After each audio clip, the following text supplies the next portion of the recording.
soo dhawow jaawade halkani waa bartamaha suuqa magaalada Boorama ee xarunta gobolka Awdal xaaladda guud ee magaalada Boorama ayaa saaka mar labaad faraha ka sii baxaysa shacbiga ayaa banaanbax iyo isku soo baxaya suuqyada waaweyn ee magaalada Boorama iyagoo muujinaya dareenkooda ay kaga soo horjeedaan bandhiga buuga xeer ciise ee lagu soo bandhigayo magaala xeebada Saylac ee xarunta gobolka Selele daawada xaaladda ayaa faraha ka sii baxaysa qaybo kamid ah dhalinyarada ayaa ku hubaysan qoryo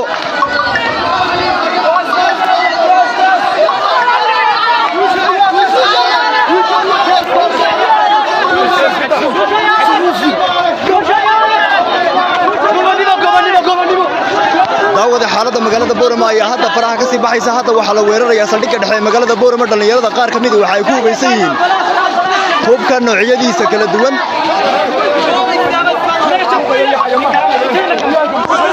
dib bay u bilaabatay waxa weeye nimankii magaalada waa laga saaray waxa weeye waxaan ilaahay fadlan hadalladan joojiya sida inaad tiraadaan dawlad ma jirto waxa weeyaan waa jabhad askari ma jirto waa maleeshiyad waxa weeyaan adeer gacaliya nin walba xuniyiisa afo ama geeri ama nolol waxa weeye dib noqosho ma jirto dhalinyaro yaan dib loo noqon waar guryaha ka soo baxa shicibkii baana uu noo cabaysan yahay imika laga bilaabo gacan ka hadal baa sameynayna nimankii soo la gowracay la soo iibshay war ma ilaahay sumeegi baa waliba soo taagan bismillaahi raxmaani raxiim hooyo waxaan leeyahay dhakhtarka heegan maydkii dhaawicii wuu iskaadhay dhaawicii dhiigag baa loo leeyahay dawooyin baa loo leeyahay gurmad baa loo baahan yahay waarisa soo habeeya ilaahay ka baqa bakhaarada baayac mushtarku soo gurmadaan maxaa la qabanayaa maxay noo hadhay annagoo dhakhtarka heegan hogtiisa joogna oo dhaawicii dhibashada ba iskaadhay oo dawooyin leeyihiin oo maxay haydanay dhiig joojin loo baahan yahay waxaan ugu baaqayaa dhakhaatiirta Boorama wax bartay inay soo gaarsiiyaan dawo degdeg ah oo dhiig joojin ah inay soo gaarsiiyaan baan walaalayaal u baahanahay dadkiina ha loo kaco samaraana ha loo kaco qurba joog iyo qalqal joog iyo nin kasta meel joogaba dadkiina u soo kaca dhalinyartiini way dhamaatay gabigoogiba waxaan ku way dhiig baxeen dhiig bax baa la dhibanayaa dhakhtarka heegan baan saacada ku sugan oo hor taaganahay هلا سوغار دليرتينا ديق عليكم ورحمة الله وبركاته ساعدة دكتوركي هيجن بن هور تاجن هاي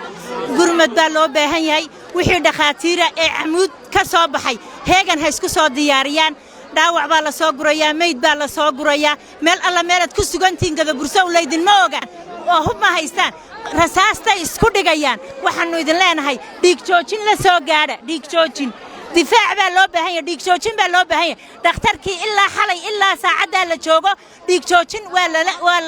ولا جود ذلية لكن ويجوعيسا حالة دا إسكابيسا ويدا ماتي ديك شوشين لهم بيود مادن دكتورك ولا جهر شوجا عد قاضي سوميت كود قاضي سامجرتو رجع دمر بولا دمادي ونما يهوا ما دفاع عجلة رجعنا ناكينا ورجي markii gooja cadda laga soo qaxay daaroodku soo ruqaadsaday garxajiskii qoriga qaatay ee qoriga lagu qarameeyay weeya wax la noo keenay jabhadii gabcad libaax weeye waa ninaan garaad lahayn oo aqli lahayn oo madaxa dadka ka tooganaya waa nimankii uu samaystay cirra wax la noo keenay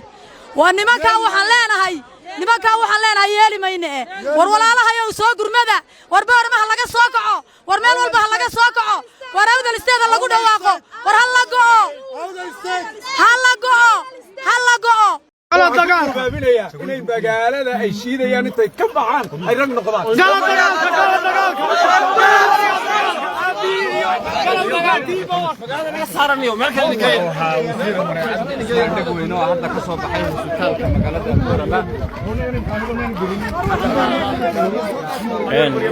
عبد الحسين دقوينه شعبك لحظة ليه وهذا كسب حي حالة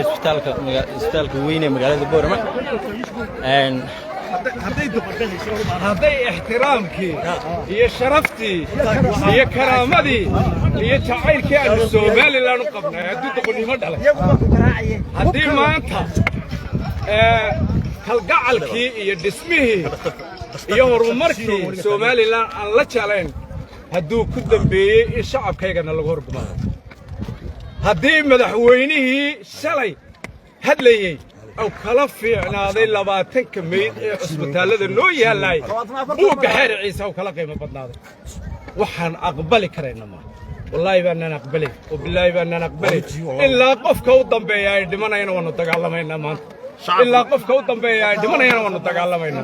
haddii ciidankaan laga dayn waayo ciidanka annagoo dhiigga shubayna la leynay haddii laga hor qaadi waayo isbitaal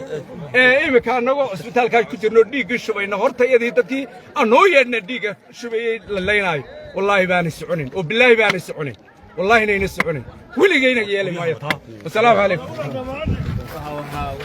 kaasi waxa ahaa wasiir hore Cabdi Cismaan Dhagaweyne oo hadda ka soo baxay isbitaalka magaalada Boorama oo ay xabadu ka dhacayso daawade xaaladda magaalada Boorama marba marka ka dambaysa way sii cuslaanaysaa halkan aan ku sugannahay waa bartamaha Boorama wasiir hore Cabdi Cismaan Dhagaweyne wuxuu dhalinyarada si toos ah ugu baaqayaa inay hub soo qaataan oo ay dhagaxa iska daayaan daawade wixii soo kordha halkan baan idinkala socodsiinaynaa xaaladda magaalada Boorama marba marka ka dambaysa way sii xumaanaysaa waad mahadsantihiin halkan baynu ka wada soconaynaa